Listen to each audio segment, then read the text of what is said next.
वर्तमान युग में महाभारत के एक प्रसंग से आज का मानव कुछ सीख ले सकता है। यह प्रसंग उस वक्त का है जबकि पांचों पांडवों को वनवास हो गया था। वनवास जाने से पूर्व पांडवों ने भगवान श्री कृष्ण से कहा कि हे श्री कृष्ण, अभी यह द्वापर का अंत काल चल रहा है। आप हमें बताइए कि आने वाले कलयुग में कलिकाल की चाल या गति क्या होगी, कैसी होगी। श्री कृष्ण कहते हैं कि तुम पांचों भाई वन में जाओ और जो कुछ भी दिखे वह आकर मुझे बताओ, मैं तुम्हें उसका प्रभाव बताऊंगा। पांचों भाई वन में चले गए। वन में उन्होंने जो देखा उसको देखकर वह आश्चर्यचकित रह गए। आखिर उन्होंने वन में क्या देखा और श्री कृष्ण ने क्या जवाब दिया, जानिए अगले पन्ने पर। एक रोचक प्रसंग।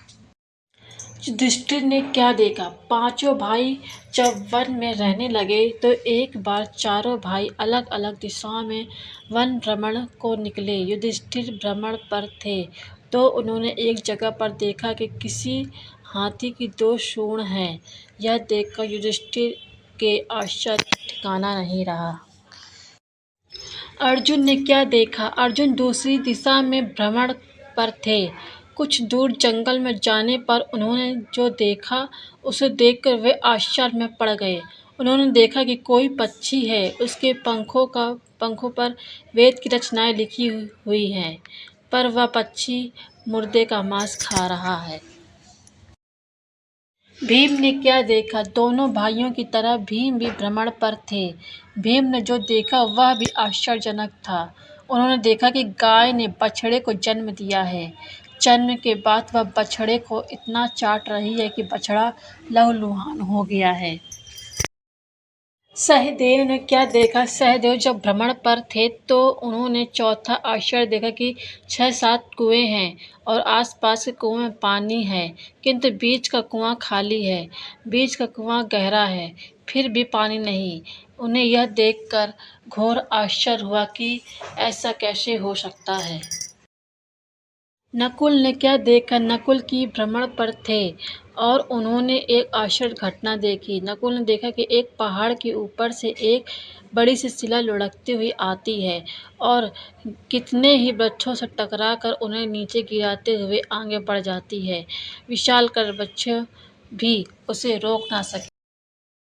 इसके अलावा वह शिला कितनी ही अन्य शिलाओं के साथ टकराई, पर फिर भी वह रुकी नहीं। अंत में एक अत्यंत छोटे पौधे का स्पर्श होते ही वह स्थिर हो गई। पांचों भाइयों ने अपने देखे गए दृश्य की चर्चा की और शाम को श्री कृष्ण को अपने अनुभव सुनाए।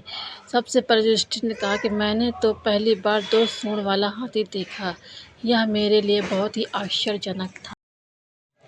तब श्री कृष्ण कहते कि हे धर्मराज, अब तुम कलिकाल की सुनो। कलियुग में ऐसे लोगों का राज्य होगा, दोनों ओर से शोषण करेंगे, बोलेंगे कुछ और करेंगे कुछ, मन में कुछ और कर्म में कुछ। ऐसे ही लोगों का राज्य होगा। इसे तुम पहले राज कर लो। युधिष्ठिर के बाद अर्जुन ने कहा कि मैंने जो देखा वह तो इससे भी कई ज़्यादा आश्चर्यजनक था। मैंने देखा कि एक पक्षी के पंखों पर वेद की ऋचाएँ लिखी हुई हैं और वह पक्षी मुर्दे का मांस खा रहा है। तब श्री कृष्ण कहते हैं, इसी प्रकार कलयुग में ऐसे लोग रहेंगे जो बड़े ज्ञानी और ध्यानी कहलाएंगे। वे ज्ञान की चर्चा तो करेंगे लेकिन उसके आचरण राक्षसी होंगे। बड़े पंडित और विद्वान कहलाएंगे, किंतु वे यही देखते रहेंगे कि कौन सा मनुष्य मरे है और हमारे नाम से संपत्ति कर जाए। हे अर्जुन, संस्था के व्यक्ति विचारेंगे कि कौन सा मनुष्य मरे और संस्था हमारे नाम से हो जाए। हर जाति धर्म के प्रमुख पद पर बैठे विचार करेंगे कि कब किसका श्राद्ध हो, कौन कब किस पद से हटे और हम उस पर चढ़े। चाहे कितने भी बड़े लोग होंगे, किंतु उनकी दृष्टि तो धन और पद के ऊपर, मांस के ऊपर ही रहेगी। ऐसे लोगों की बहुतायत होगी, कोई कोई विरला ही संत पुरुष होगा। अर्जुन के सवाल के जवाब के बाद भीम ने अपना अनुभव सुनाया। भीम ने कहा, मैंने देखा कि गाय अपने बछड़े को इतना चाटती है कि बछड़ा लहूलुहान। तब श्री कृष्ण कहते हैं, कलयुग का मनुष्य शिशुपाल हो जाएगा। कलयुग में बालकों के लिए ममता के कारण इतना करेगा कि उन्हें अपने विकास का अवसर ही नहीं मिलेगा। मोह माया में ही घर बर्बाद हो जाएगा। किसी का बेटा घर छोड़कर साधु बनेगा तो हजारों व्यक्ति दर्शन करेंगे, किंतु यदि अपना बेटा साधु बनता होगा तो रोएंगे कि मेरे बेटे का क्या होगा। इतनी सारी ममता होगी कि उसे मोह माया और परिवार में ही बांध कर रखेंगे और उसका जीवन वहीं खत्म हो जाएगा। अंत में बेचारा अनाथ होकर मरेगा। वास्तव में लड़के तुम्हारे नहीं हैं, वे तो बहुओं की अमानत है। लड़कियां जमाइयों की अमानत है और तुम्हारा यह शरीर मृत्यु की अमानत है। तुम्हारी आत्मा परमात्मा की अमानत है।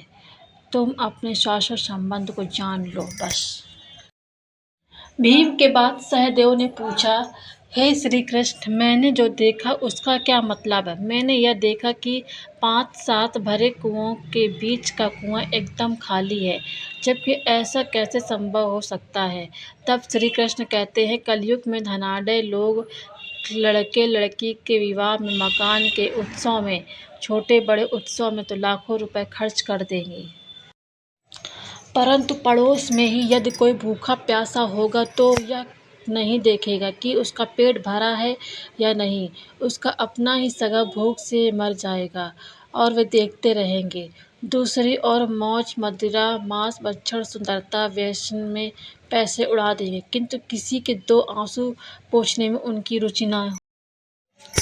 कहने का तात्पर्य यह है कि कलयुग में अन्न के भंडार होंगे, लेकिन लोग भूख से मरेंगे। सामने महलों बंगलों में ऐशो आराम चल रहे होंगे, लेकिन पास की झोपड़ी में आज भूख से मर जाएगा। एक ही जगह पर असमानता अपने चरम पर होगी।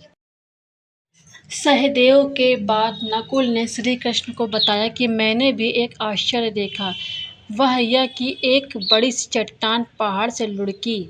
वृक्षों के तने और चट्टानें उसे रोक ना पाए, किंतु एक छोटे से पौधे से टकराते ही वह चट्टान रुक गई। तब श्री कृष्ण ने कहा, कलयुग में मानव का मन नीचे गिरेगा, उसका जीवन पतित होगा। यह पतित जीवन धन की शिलाओं से नहीं रुकेगा, न ही सत्ता के वृक्षों से रुकेगा, किंतु हरि नाम के एक छोटे से पौधे से, हरि कीर्तन के एक छोटे से पौधे से मनुष्य जीवन का पतन होना रुक जाएगा। श्रीमन नारायण नारायण हरि हरि।